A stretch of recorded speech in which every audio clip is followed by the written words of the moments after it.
Good morning everyone. I welcome you to the English class for 9th standard. Today we are going to study the poem Upagupta. It is written by Rabindranath Tagore. Before going to start the poem, let us know about our poet Rabindranath Tagore. Please open page number 30. Rabindranath Tagore, the greatest of India's modern poets, was born in an affluent Bengali family in 1861. Besides being a poet, he was a novelist, essayist and dramatist. Tagore was awarded the Nobel Prize in 1913 for his book Gitanjali. He was the founder of the internationally famous institution Vishwabharati at Shantiniketan. His poetry is profoundly and unmistakably Indian. He restates the wisdom of India in verse by mingling love, friendship and music. So, this is about our poet. Upagupta, written by Rabindranath Tagore. So, Rabindranath Tagore, he was a modern poet, he is a modern poet, a novelist, essayist and dramatist. So, our Rabindranath Tagore, he is an Indian poet,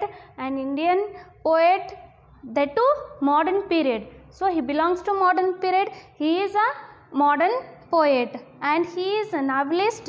So, he writes novel and he is an essayist, he writes essays and he is a dramatist and he writes dramas also. He was born in an affluent Bengali family in 1861. So, he was from Bengal. He was born in Bengal in 1861 and he belongs to an affluent Bengali family, a rich Bengali family. He was awarded the Nobel Prize in 1913 for his book Gitanjali. So, you all know that Rabindranath Tagore, he won the Nobel Prize. He was awarded Nobel Prize in 1913 for Gitanjali. He was founder of the internationally famous institution Vishwabharati at Shantiniketan. So, he is internationally famous not in our India but around the other countries. So, he is internationally famous. Why he is internationally famous? Because of the institution Vishwabharati which is at Shantiniketan. So, students, I think you have learnt in your 8th standard the first lesson, A Day in the Ashrama. So, it is written by C.F. Andrews and there you comes to know that A Day in the Ashram is totally depend on Shantiniketan. It totally describes the beauty of Shantiniketan. It totally describes how the boys in the Shantiniketan, they used to spend their day. So, this is our about the author, about our poet. Now, let us move to the glossary. Glossary: disciple, follower of a religious leader. Disciple means one who follows a religious leader. Startled, extremely surprised, shocked. Graciously, very kindly, kindly. Growled, a long deep sound. So, a long sound. Struck, affected.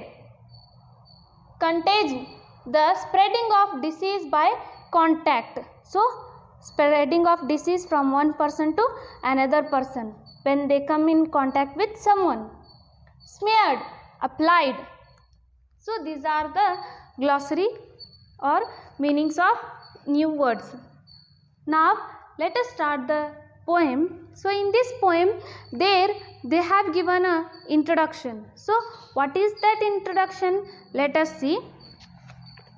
Open page number 23. Poetry. Introduction. This poem is about the story of Buddhist monk Upagupta, a disciple of Lord Buddha, and the dancing girl of Mathura, Vasavadatta. Vasavadatta was a famous and beautiful dancing girl. She was proud of her beauty, youth and her wealth. Upagupta was an ascetic, an epitome of kindness, wisdom and selflessness. One dark night, while walking, Vasavadatta stumbles over the body of Upagupta, who was sleeping on the dusty ground. So here they have given the introduction to you regarding the poem. What is that? Let us see. This poem is about the story of Buddhist monk Upagupta and a disciple of Lord Buddha and dancing girl of Mathura, Vasavadatta. So this poem, the poem Upagupta, so this poem is based on the story of a Buddhist monk called as Upagupta and a dancing girl of Mathura whose name is Vasavadatta. Vasavadatta was a famous and beautiful dancing girl. So here they describe Vasavadatta. How she is? She is beautiful dancing girl. She was proud of her beauty, youth and her wealth.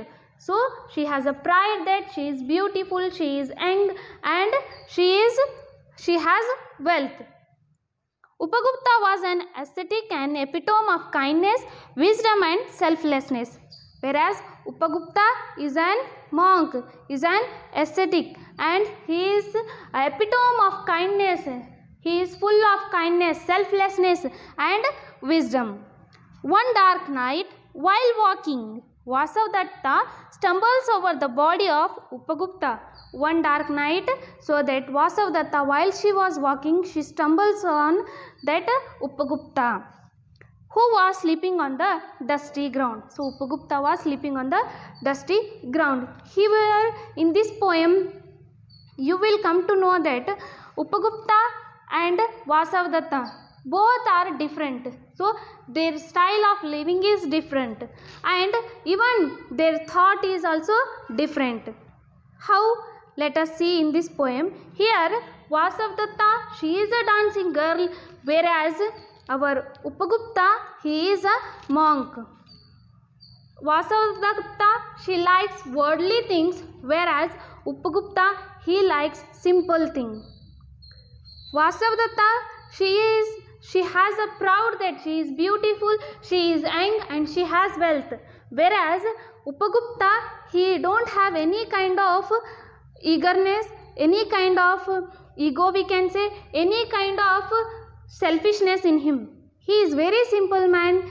So he is a epitome of kindness. He is full of kindness. He is full of knowledge, wisdom and he is full of selflessness.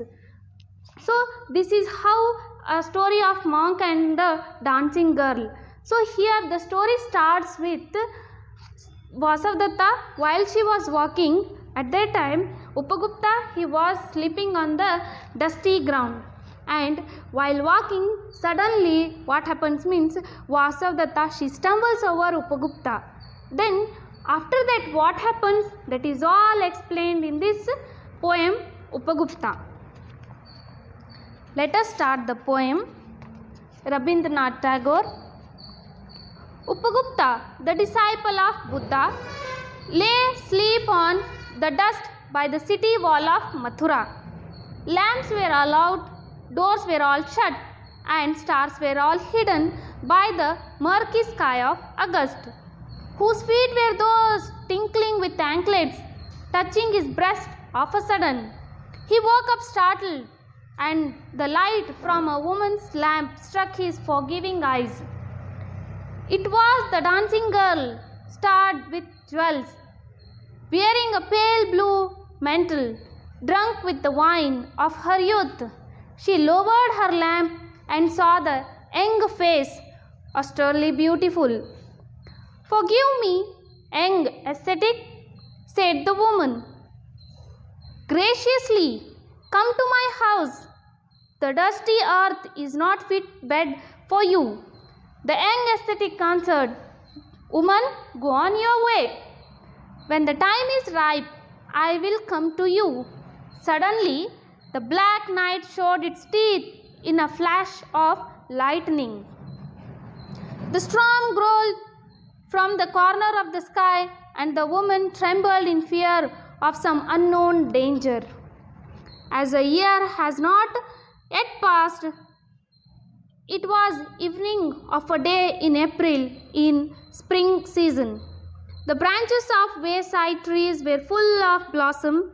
Gay notes of the flute came floating in the warm spring air from afar. Upagupta passed through the city gates and stood at the base of the rampart.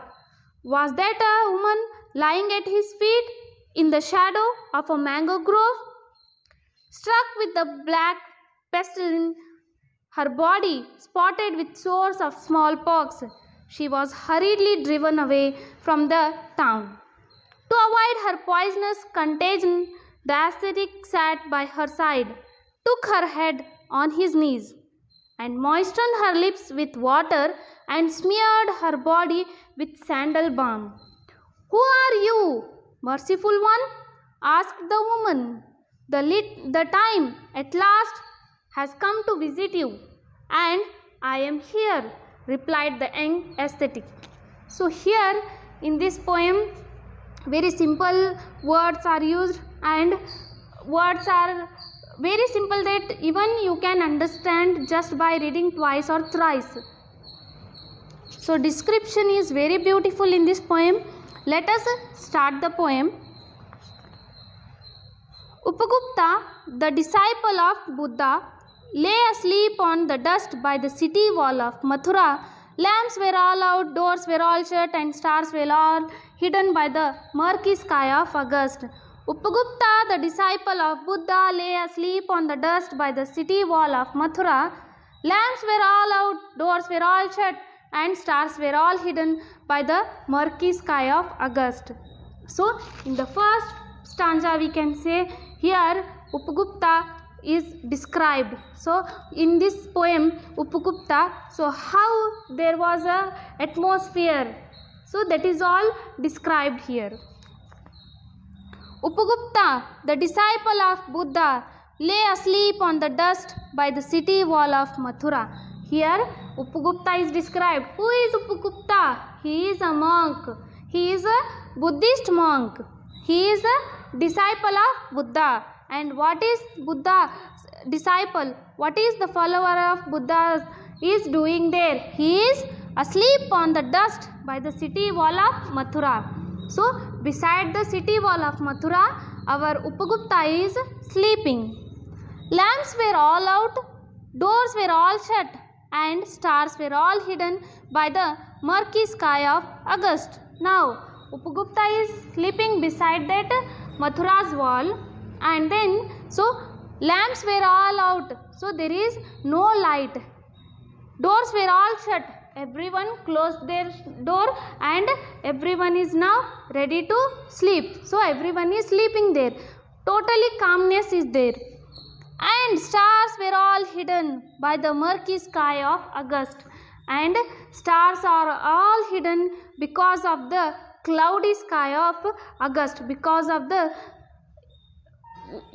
the rain we can say. So that sky is now becoming darker and darker. Whose feet were those tinkling with anklets, touching his breast of a sudden? He woke up startled, and the light from a woman's lamp struck his forgiving eyes. Whose feet were those twinkling with anklets, touching his breast of a sudden? He woke up startled, and the light from a woman's lamp struck his forgiving eyes. So here in the second stanza, so there is a description of our dancing girl, that is Vasavdatta. Let us know that. Whose feet were those tinkling with anklets? Whose feet were those which are making sound? Whose feet are those they are tinkling with anklets? They are making sound. Touching his breast of a sudden. So suddenly she touches the breast of whom? Upagupta. He woke up startled, and the light from a woman's lamp struck his forgiving eyes. So while Vasavdatta, she is walking, when that Upagupta is sleeping there, so while walking, what she does? So she stumbles there, and then she falls on Upagupta, and then she touches the breast of Upagupta. Suddenly, in a very shocking mood, Upagupta, he awakes. Then that lamp, that Vasavdatta, she took her lamp, and through that lamp we can see how the eyes are there of Upagupta. So his eyes are like forgiving eyes. Why forgiving eyes here? Because Upagupta's, that Vasavdatta, she has made a mistake. Upagupta is sleeping there, and by mistake she stumbles over him. So that's why forgiving eyes are here. It was the dancing girl, starred with jewels, wearing a pale blue mantle, drunk with the wine of her youth. She lowered her lamp and saw the young face, austerely beautiful. It was the dancing girl, starred with jewels, wearing a pale blue mantle, drunk with the wine of her youth. She lowered her lamp and saw the young face, austerely beautiful. So again, when she met Upagupta, when she stumbles over Upagupta, what had happened? It is described in the next stanza. It was the dancing girl whose ankles were twinkling. Yes, that sound is of Vasavdatta. So that girl is Vasavdatta. She is a dancing girl, starred with jewels. So she is shining. She is shining because of jewels, which are like stars. They are shining. Wearing a pale blue mantle. So what she wore? She wore pale blue mantle. Drunk with the wine of her youth. So drunk with the wine of her youth. So here they have given proud of her youth and beauty. So she is, as I said in the introduction, so the two different characters are here. One is of Upagupta, another one is of Vasavdatta. So here Vasavdatta, so the drunk with the wine of her youth. So she is full of pride. She is proud that she is young and beautiful. She lowered her lamp and saw the young face, austerely beautiful. So while she stumbles over at that time, she took her lamp, she lowered her lamp, and she saw the young face, austerely beautiful. That young face is like very simple, plain face, but it is beautiful face. "Forgive me, young ascetic," said the woman. "Graciously come to my house. The dusty earth is not fit bed for you." The young ascetic answered, "Woman, go on your way." So now, "Forgive me, young ascetic," said the woman. "Graciously come to my house. The dusty earth is not fit bed for you." The young ascetic answered, "Woman, go on your way." So when that Vasavdatta, she saw the face of Upagupta, that a simple face, plain face, beautiful face of Upagupta, now she calls Upagupta, she invites Upagupta. What she says, let us see. "Forgive me, young ascetic," said the woman. So our Upagupta, so because that Vasavdatta, she stumbles over, that's why because of her mistake she is asking forgiveness, she is apologizing Upagupta. So she says that, "Forgive me, young ascetic," said the woman. "Graciously come to my house. The dusty earth is not fit bed for you." So in a very kind mood, kind way, she invites Upagupta. She says that this dusty earth, the land, the place which is full of dust, it is not a fit bed for you. You come to my house, you come to my home, you come with me. She invites Upagupta. The young ascetic answered, "Woman, go on your way." So now that young, simple monk, Buddhist monk, he answers, "Woman, now you go on your way," he answers. Then what happens? Let us see. When the time is ripe, I will come to you." Suddenly the black night showed its teeth in a flash of lightning. The storm growled from the corner of the sky, and the women trembled in fear of some unknown danger. When the time is ripe, I will come to you. Suddenly the black night showed its teeth in a flash of lightning. The storm growled from the corner of the sky, and the women trembled in fear of some unknown danger.